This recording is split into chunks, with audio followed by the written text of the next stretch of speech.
इचलकरंजी महानगरपालिकेच्या पहिल्या निवडणुकीनं राजकीय इतिहासात नवं पर्व सुरू झालंय. मोठ्या उत्साहात आणि शांततेत पार पडलेल्या या निवडणुकीत एकूण 65 जागांसाठी तब्बल 230 उमेदवार रिंगणात उतरले होते.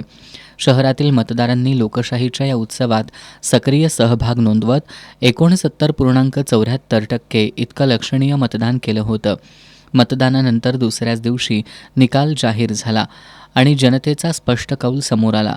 या निवडणुकीत महायुतीने दमदार कामगिरी करत एकूण 47 जागांवर विजय मिळवलाय, तर शिवशाहू विकास आघाडीला 17 जागांवर समाधान मानावं लागलं. दरम्यान राज्यातील एकूण 29 महानगरपालिकांच्या महापौर पदासाठी आज आरक्षण जाहीर करण्यात आलं. त्यामध्ये इचलकरंजी महापालिकेच्या महापौर पदासाठी ओबीसी प्रवर्गाचं आरक्षण घोषित झाल्यानंतर राजकीय घडामोडींना वेग आलाय. या आरक्षणानंतर तानाजी पोवार, विठ्ठल चोपडे, सतीश मुळीक, सुशांत कलागते, उदय धातुंडे, नितेश पोवार, अभिषेक वाळवेकर, प्रदीप धुत्रे, रूपा बुगड, ध्रुवती दळवाई, सपना भिसे ही संभाव्य नावं महापौर पदासाठी चर्चेत आहेत. महानगरपालिका अस्तित्वात आल्यानंतर पहिल्यांदाच महापौर पदाची निवड होणार असल्यानं या पदाला विशेष महत्त्व प्राप्त झालंय.